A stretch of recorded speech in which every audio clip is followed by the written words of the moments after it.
cars are big deals these days. Buyers are watching budgets and looking for better fuel economy.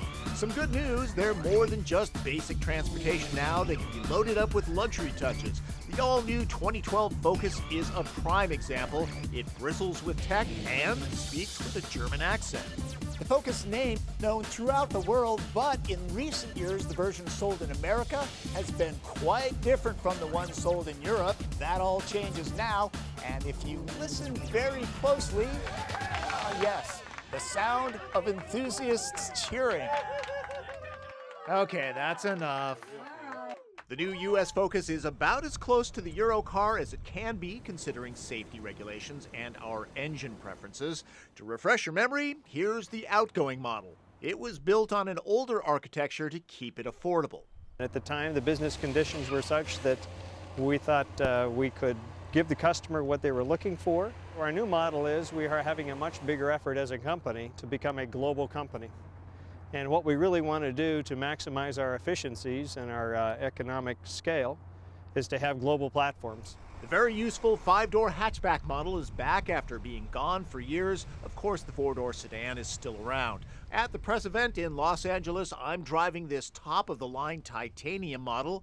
Focus starts at $17 grand with a 5-speed manual transmission. My loaded tester is $27,500. Remember, luxury touches. The only engine at launch is a 2-liter direct-injected 4-cylinder. That's the sound of 160 horsepower. Standard on titanium is the 6-speed automatic power shift twin-clutch transmission. Manual cog swaps are done here. When you shift gears with a conventional automatic transmission, you actually have a pretty significant decrease in torque as you're shifting from one gear to the next. But because with our power shift we actually have 2 shafts, 2 sets of gears, we're actually able to begin to bring the new gear on as we're letting go of the old one. We have 2 clutches in there, so that really minimizes the drop in torque as you're shifting from one to the next, which helps with overall performance and smoothness. Acceleration is brisk and Focus is quiet, so it's great for road trips. The big news is handling. Titanium models get a sport suspension. Its supple, comfortable ride quality remains compelling in the curves. This is very much a driver's car. We have a set of targets that we try to achieve across all of our cars and trucks, and that is a bit more sporty than some of our competition, but still very responsive, very comfortable, and this Focus is a model for global DNA for driving dynamics. The automatic gearbox is smooth as silk. Drop it into sport mode and it seems to read a driver's mind.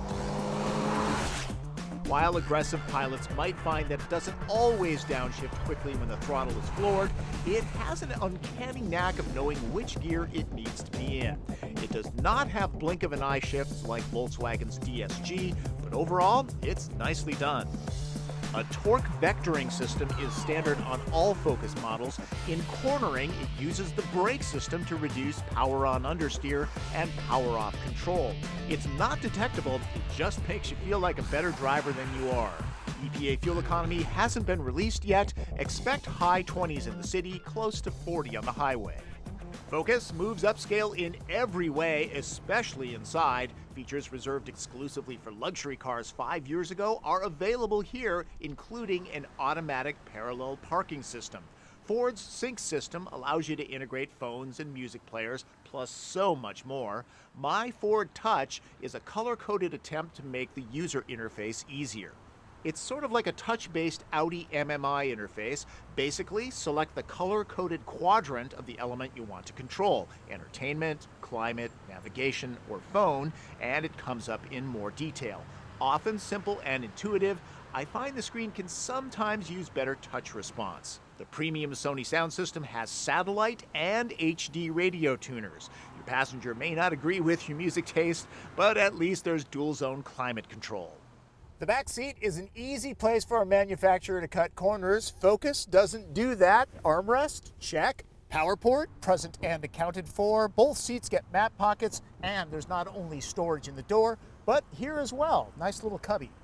As far as space, 2 adults will be perfectly fine back here. 3 adults should probably know each other, but there's a good amount of foot and leg room.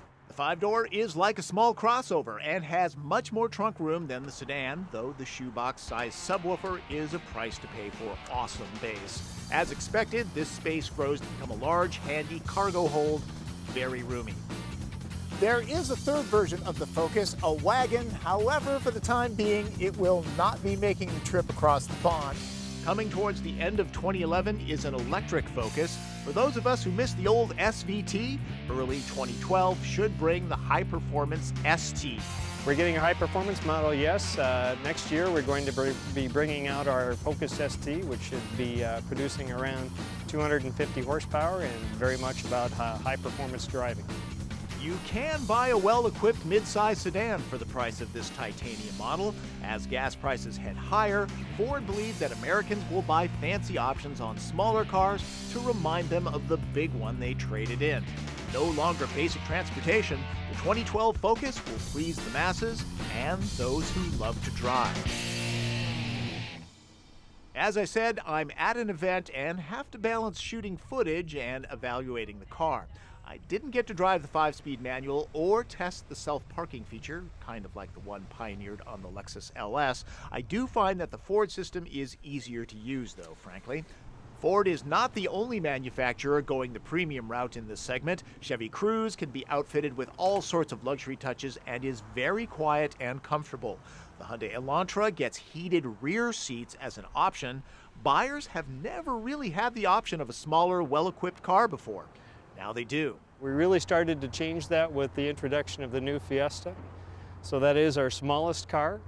That car used to be very simple, very cheap, but we are now engineering our cars to a set of common global standards, which are much higher performance. We're trying to design our cars so that they deliver great levels of quality, excellent levels of noise, vibration, harshness, safety performance, fuel economy, powertrain performance, and driving dynamics.